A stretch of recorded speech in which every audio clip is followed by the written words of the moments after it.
La mañana de Juan Domingo. Vamos a incorporar a la charla a Walter Formeto, que está aquí, el presidente del CIESE, porque obviamente el gran tema para nosotros es esta genuflexión de Milei con la Richardson y el gobierno de Estados Unidos intentando meter un pie en la Patagonia, ¿no? Buen día, Walter. Hola, buenos días, Te lo Martín. conozco. Buenos días, Osvaldo, Horacio, a todos, a todas, a todos. Este, sí, ese es el hecho cualitativo importante a tener en cuenta, porque el desembarco en Ushuaia del Comando Sur, este, es un dato cualitativo en tanto esa base conjunta va a ser una base del Comando Sur de Texas, ¿no? Que es el área de influencia sobre, sobre el Comando Sur, tiene por objetivo principal limitar los grados de libertad que fue construyendo Gran Bretaña y la OTAN en esa región del Paso Bioceánico, donde no solamente controla Malvinas, sino controla posiciones en Antártida y distintas posiciones que le permiten tener hoy una fortaleza en términos de poder condicionar el paso bioceánico hacia un lado y hacia otro en un tiempo histórico como este, donde los océanos del sur y particularmente el Índico, que es un océano del sur, se ha vuelto central porque la India y China, no solamente ellos dos, pero principalmente ellos dos, su salida es al Índico. Entonces,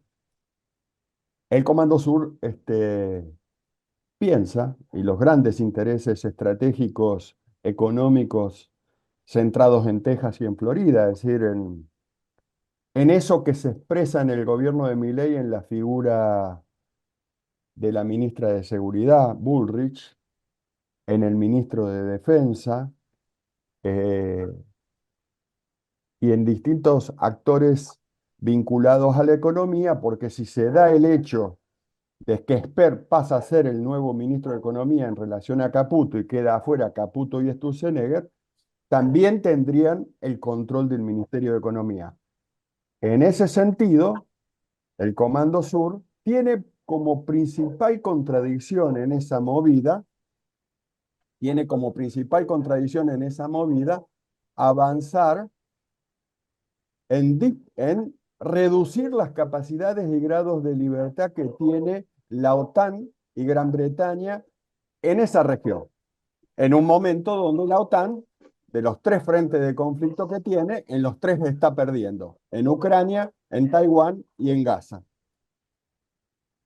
Hey, Podríamos sumarlo del Mar Rojo también, en la zona de salida del Mar Rojo, 4 puntos donde la OTAN está siendo derrotada, y en el caso de Ucrania la derrota es significativa, aunque todavía no de tipo cualitativa como para decir que la OTAN ya no tiene capacidades de desplegar ninguna otra acción dentro de Ucrania.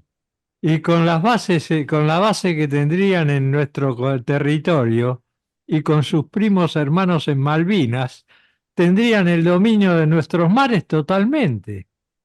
Lo que estoy enfatizando es que ahí hay una confrontación de tipo cualitativa entre Comando Sur y OTAN, entre los intereses financieros continentalistas con centro en Texas y Florida, que confrontan al interior de Estados Unidos, la cual han llevado ya a una situación de cuasi guerra civil, ¿no? En ascenso, larvado, es la contradicción principal que manifiesta la presencia de Richardson y el planteo del Comando Sur de armar una base que principalmente no le disputa a la Argentina ni a Sudamérica, porque ni Argentina ni Sudamérica hoy están en condiciones de ser un actor que dispute, sino que la disputa ahí sería, según los datos, Martín, que uno va juntando,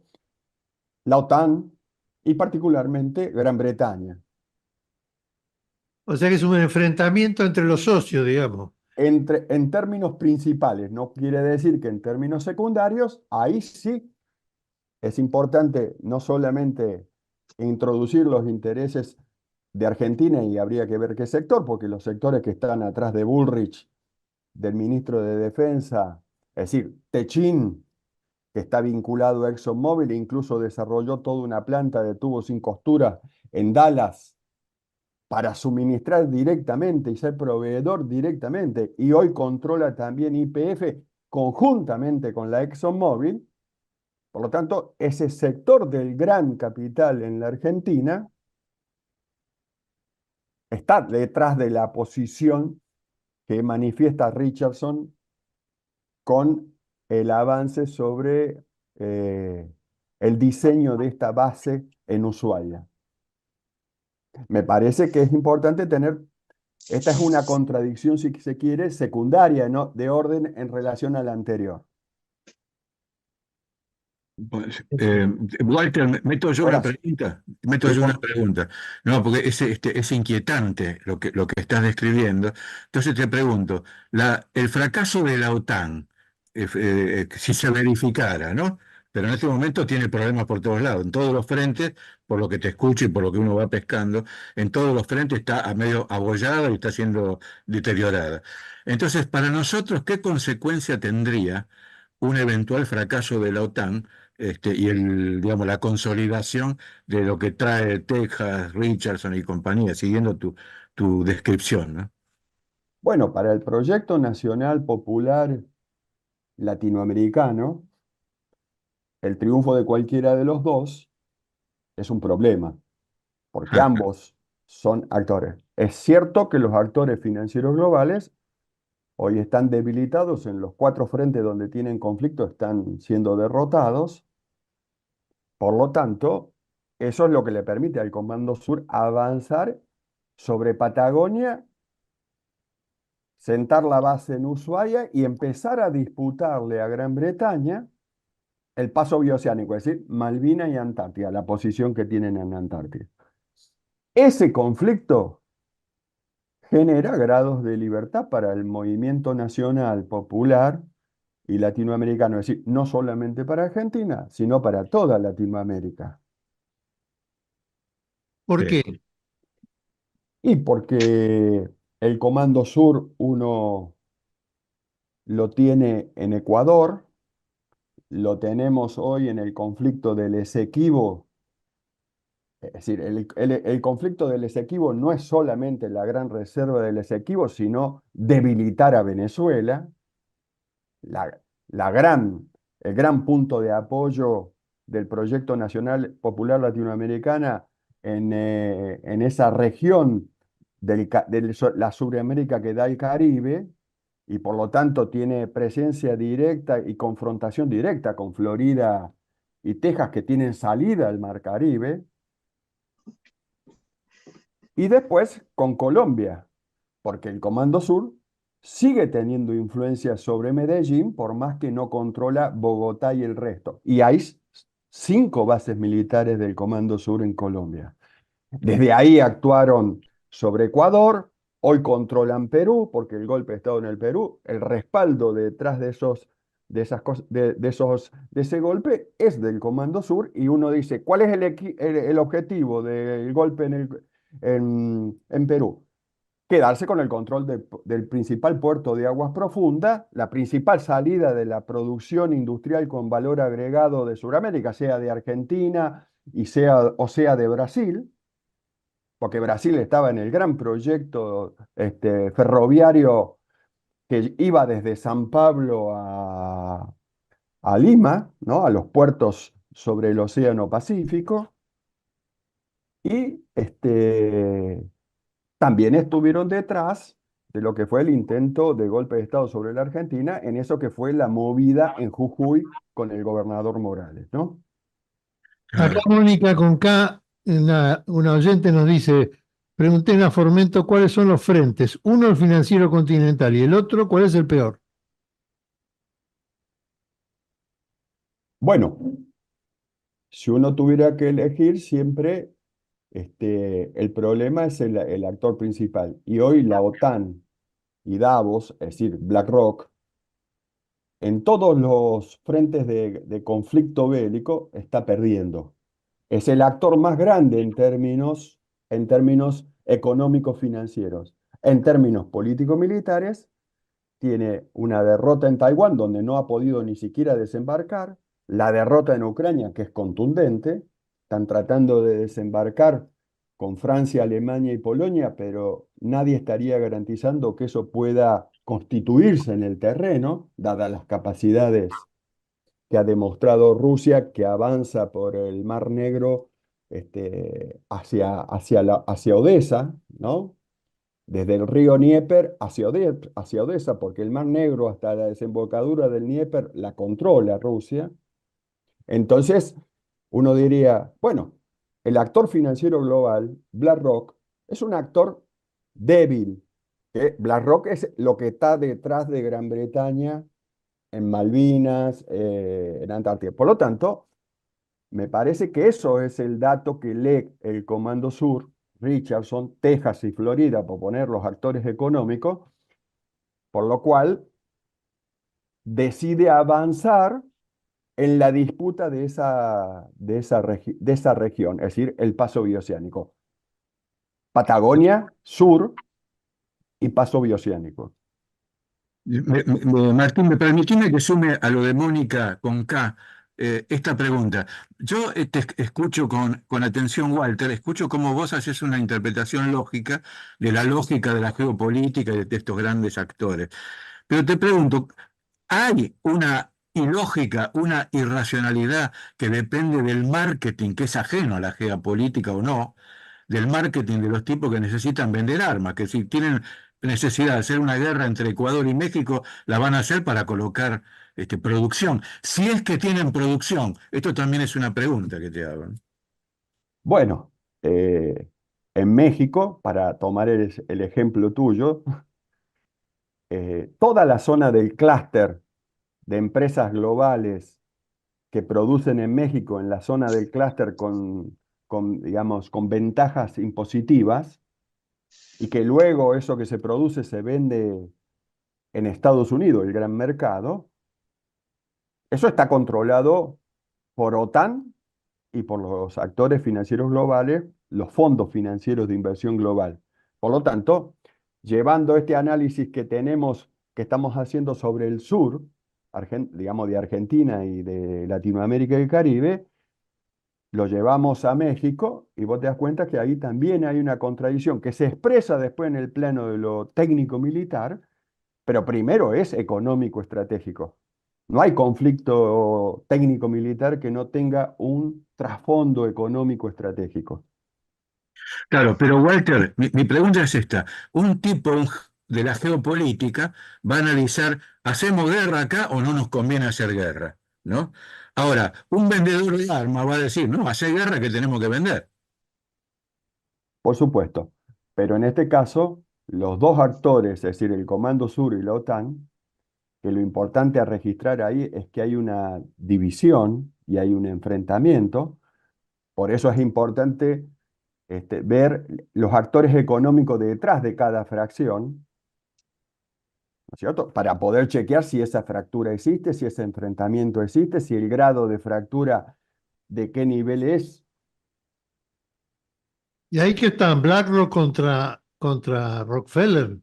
Exactamente. La Claro. banca financiera versus la banca comercial. Pero esto hace desde el 2017-2019 que está de interior del Estados Unidos. Por eso muchos investigadores, del cual está Khalid Rame, un conjunto de investigadores, ya vienen hablando de guerra civil en Estados Unidos en ascenso de larvada ascenso, porque no se puede explicar el grado de violencia al interior de Estados Unidos sin empezar a usar categorías de análisis de un conflicto estratégico interno, porque estamos hablando del último gran imperio que, como Roma, se fractura, y lo que explica su debilidad en la capacidad de proyectar poder es la guerra civil, como en Roma. Si uno estudió la caída de Roma, uno sabe que eso es un modelo analítico como puerta de entrada a los conflictos estratégicos de la actualidad. Quiere decir que ahora, digamos, los grupos económicos que responden a Rothschild por un lado en la zona del norte y a Rockefeller por el otro lado en la zona norteamericana, son los que están dirimiendo el mundo más allá de los países. Bueno, el dato concreto es que, es que el Comando Sur, Texas, se mueven para disputar el control del paso bioceánico. Es cierto que ambos también tienen un conflicto de intereses con China, India y Rusia, para nombrar solo tres, porque podríamos sumar Irán y Arabia Saudita, es decir, el petróleo y gas fósil que fue del Comando Sur, es decir, fue, digamos, controlado por el Comando Sur y fue controlado por la OTAN cuando eran lo mismo. Hoy, los grados de libertad de Arabia Saudita, de Emiratos Árabes Unidos, incluso lo que está sucediendo en el Yemen, guarda relación con la pérdida de la capacidad de proyectar poder de eso que llamamos Estados Unidos, y la pérdida de capacidad de proyectar poder históricamente parte de una fractura en su oligarquía financiera. Fractura que se da en 1999 con la derogación de la Glass-Steagall por Clinton, los globalistas. ¿Qué hizo esa ley? Permitió la existencia de la banca financiera o los fondos financieros de inversión global, y no el monopolio de la gran banca comercial norteamericana, los Rockefeller, ¿no? Entonces, ahí se abrió la guerra civil, y el primer momento de esa guerra civil fue la caída de las Torres Gemelas, la segunda fue la caída del Lehman Brothers en el 2007-2008, y de ahí lo venimos estudiando. Martín, con esto lo hemos hablado en 100 programas anteriores. Ahora, pareciera, frente a ese panorama, pareciera que el tema de la base norteamericana en la Patagonia fuera un tema menor. No, porque esos dos actores son tal vez los dos actores económicos estratégicos más importantes para Argentina, porque en la realidad económica argentina tienen inversiones importantes, más el peso específico que tienen las inversiones chinas y de la India, que se componen con otra estrategia internacional. Esa fractura es un dato importante para el proyecto nacional popular en Argentina y en Latinoamérica. Sin fractura en la oligarquía financiera no hay posibilidad para que todo proyecto nacional pueda emerger y consolidarse. Lo que pasa es que a partir del diagnóstico ya viene lo que se llaman las responsabilidades de las conducciones políticas, porque ya pasamos a la concepción, ¿no? Del diagnóstico a la concepción del enfrentamiento, que ya es propio de las conducciones políticas. Ujú. Y Walter, ¿y China? ¿Qué tenemos que esperar de China? ¿Paciencia? ¿Que se van a mirar, a contemplar? Eso sería su forma de acción. ¿Qué puede pasar? Porque hemos hecho unas cuantas marcha atrás, ¿no? En cosas lanzadas con los chinos. Y bueno, yo creo que China no va a desinvertir en Argentina. China no es el principal oponente económico en la economía argentina, ni para globalistas ni para continentalistas. Es decir, China hoy no tiene una presencia en la economía argentina que vos puedas decir que está disputando. Es decir, por eso no es el... Pero tiene todas las capacidades, tanto China como India, de profundizar esas inversiones, que seguramente, que de hecho ya las profundizó en Brasil, en la zona de San Pablo.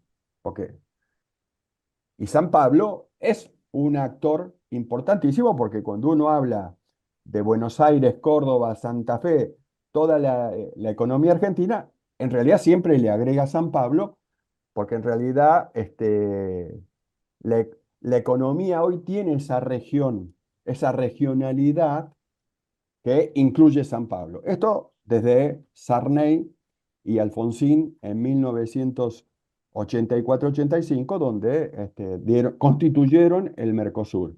Ahí le dieron forma a esa presencia de intereses económicos comunes entre ese gran actor económico de San Pablo, ¿no? Del cual Lula era el secretario general, ¿no? De los sindicatos propios, la contraparte de la FIEP.